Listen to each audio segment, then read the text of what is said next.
Greetings, it is I, Taint, Dracovin, Lord and Emperor of the Dracovin Empire, and welcome! Today I'm continuing with EARTHDAWN. Of course, I'm still doing the 3rd edition. Hopefully at some point I can update to the 4th edition, and I'll let you know about some of the changes in between these two editions. But for now, let's stick with the 3rd edition and continue where I was talking about.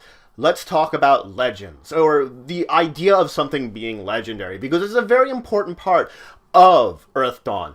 The fact is that in EARTHDAWN, things themselves can take on legends, and the people of the land know that legends are incredibly important to giving it almost a magical ability. Things of legend get their own magical patterns. They are themselves magical, and so they take on a life of their own. So the people of the continent know that if you sort of tell a tale or continue talking about it, it increases the power of it, increases the legend of it.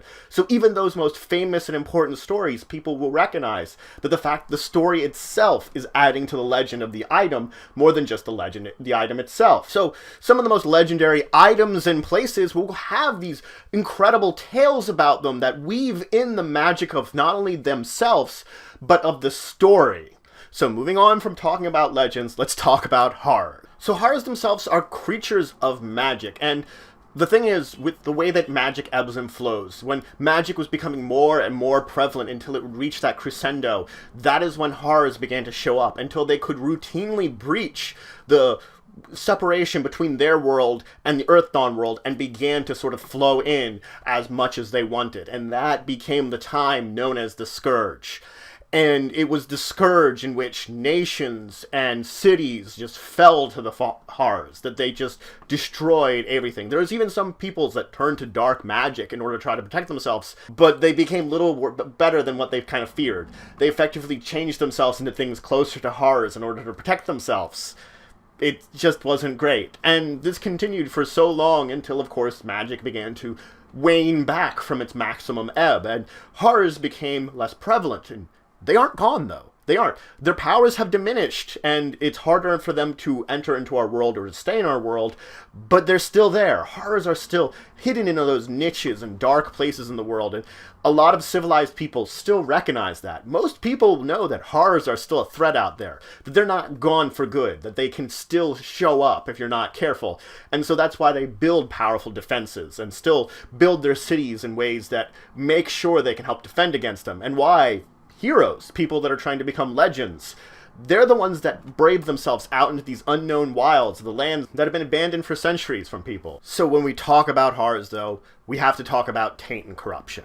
The thing is that magic itself is a very powerful thing to channel, and a magician that channels it has to worry about the fact that they're drawing all this energy into themselves when they're doing it uncontrolled, that they can tap into too much.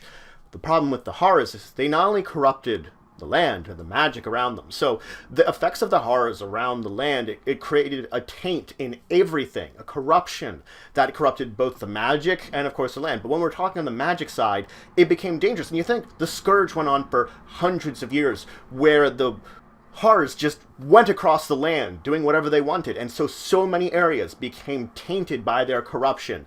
Places like cairns, which were sealed away, especially ones that horrors never broke into, the magic's safe to use there. The energies you can draw upon there haven't been touched by horror's taint. But a lot of the world has been, and it becomes dangerous for a magic user to draw that energy into themselves. And that's where matrices were developed. Matrices are things that sort of draw out some of the ambient magical energy. So it lessens the amount of magical energy in the area, but it also filters out the taint.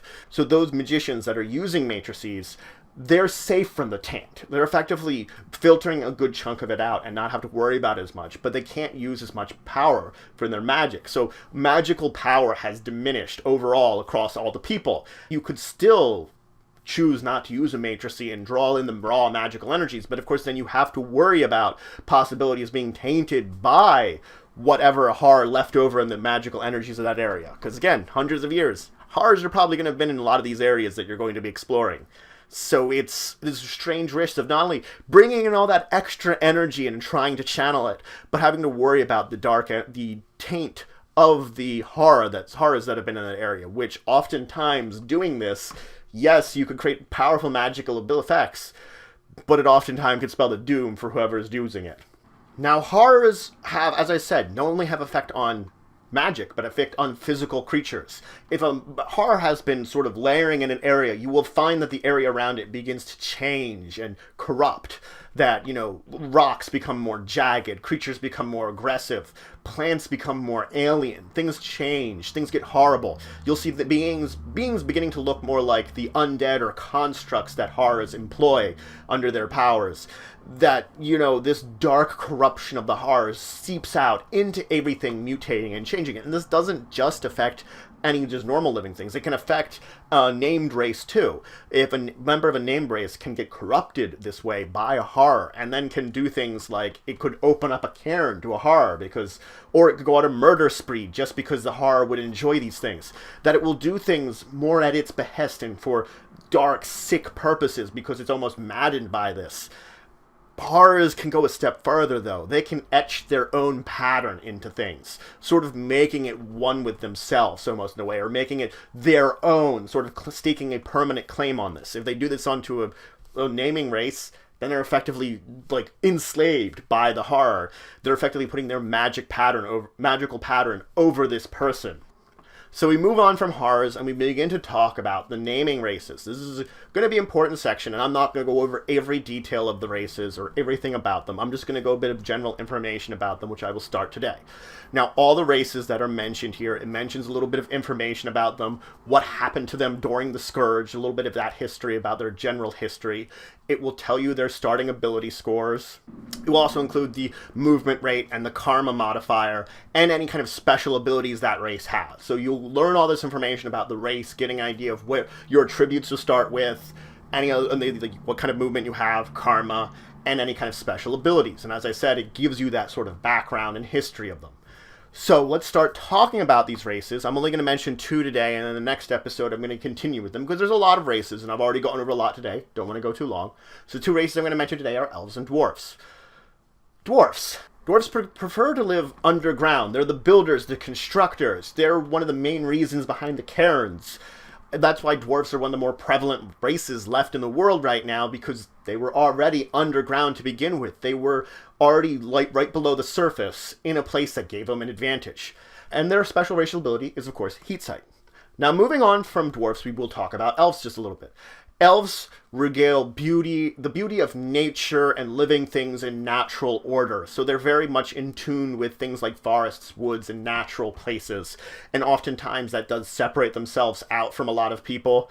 They have also a very interesting history when it comes to what happened with the Scourge and everything that occurred. But there are still plenty of elves out there if you want to play one, and they do have good settlements. They've been beginning to resettle throughout the world now that things are getting back to normal.